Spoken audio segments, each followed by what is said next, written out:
if you've ever been to a medical conference, guys, they've got cookies and candy and snacks. It's just, it would make your eyes roll in the back of your head. How in the world is this supposed to be a group of people all about health having all of that? Yeah. It's mind numbing.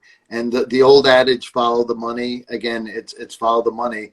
And again, it's all designed to generate prescriptions and ICD codes and not health.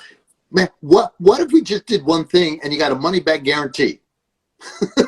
Imagine you went to the doctor, got money back guarantee. Oh, sorry, Mrs. Jones, Mr. Jones didn't survive his quadruple bypass, so we're going to give you, all your money back, or something like that, or double your money back, or get a vacation somewhere if it doesn't work out.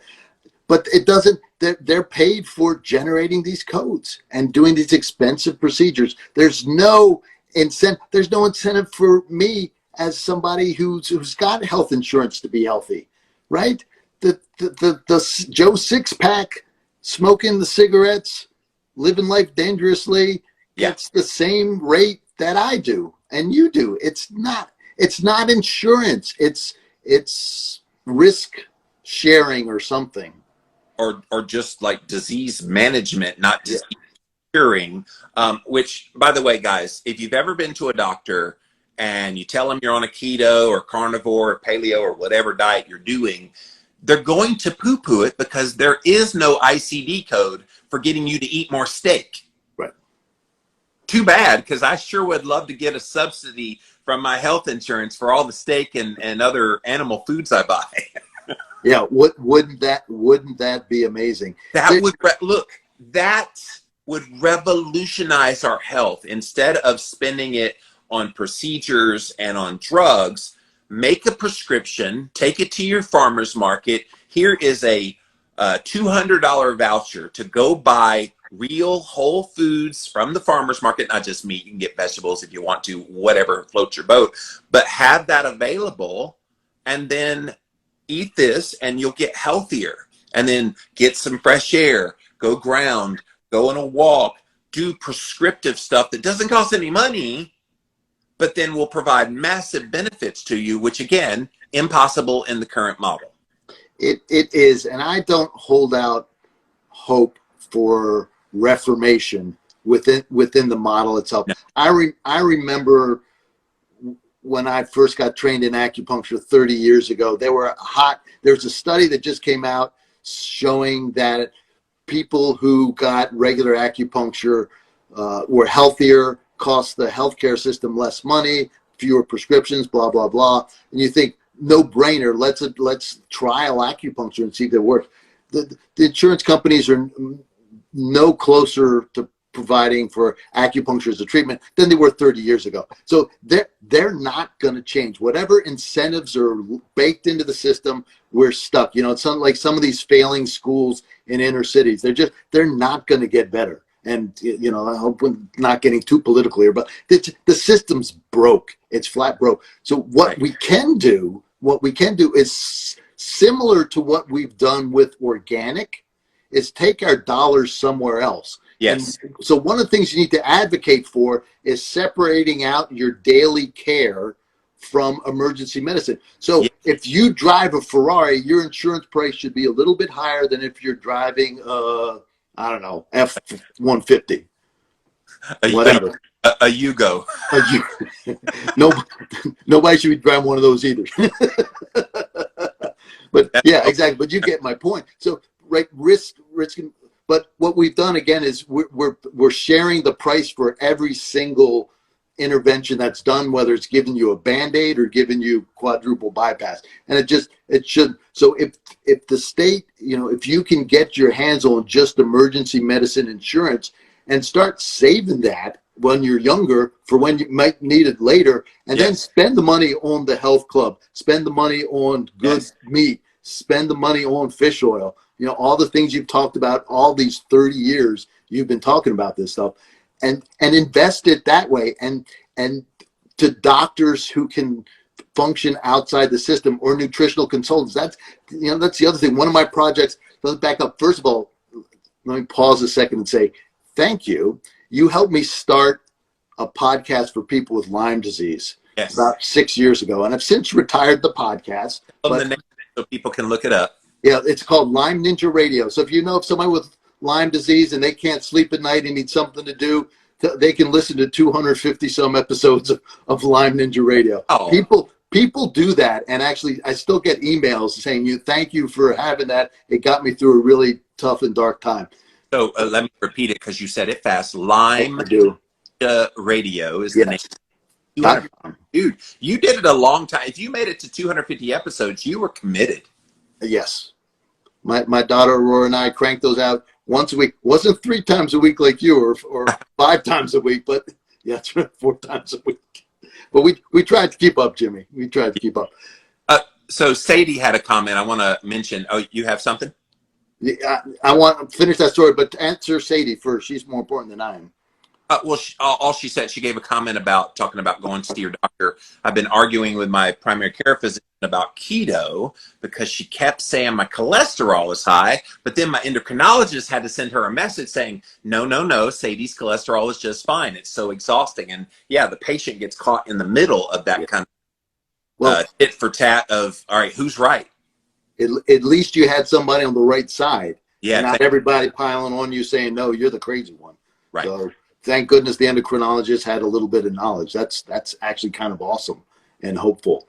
So one thing after doing the 250 some episodes of Lyme Ninja Radio, slow down here, is that it became very clear the problem wasn't any more information, right?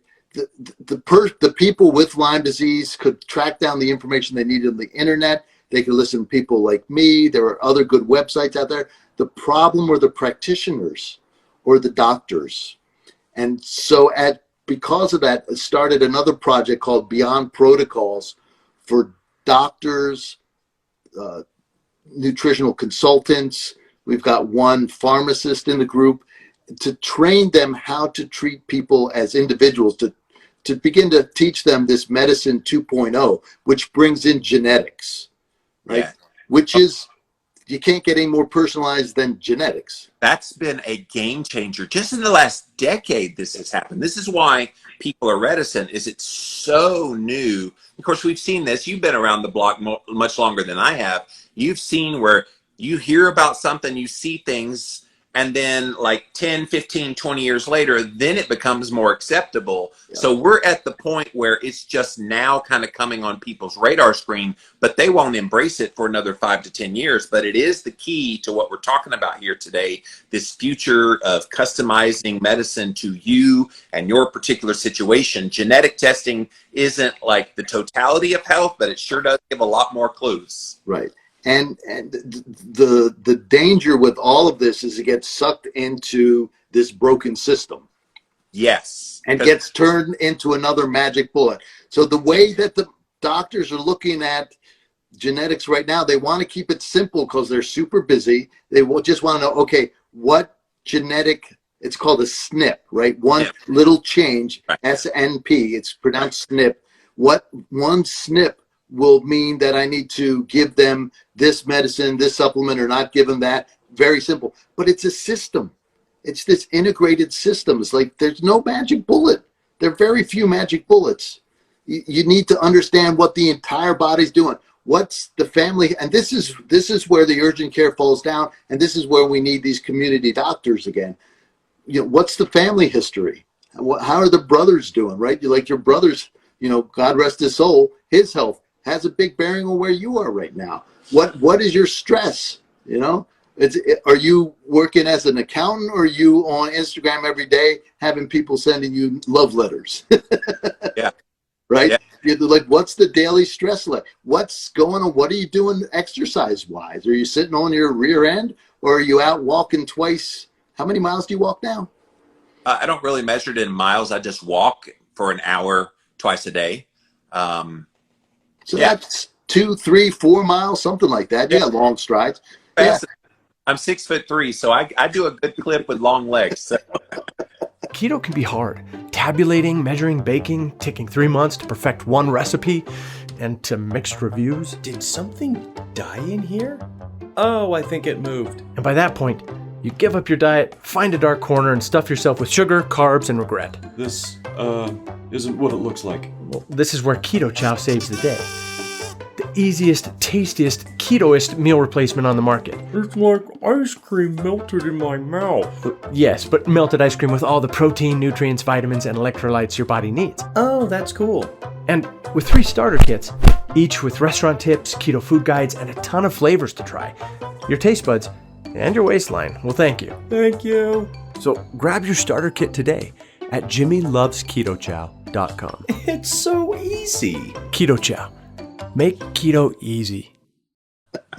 Yeah, exactly. It makes it, all that makes a difference. You can't, but you just went into the urgent care. All they saw were a bunch of numbers and a funny looking thing on your leg. And they go down the differential diagnosis. Well, it's not bleeding and there's no alien head coming out of it. So it must be a blood clot. Go get your ultrasound. Well, to his credit, let me back up. To his credit, he said it's highly unlikely, but because of a lot of factors, your age, a lot of factors, it was more of a CYA for himself. Yeah.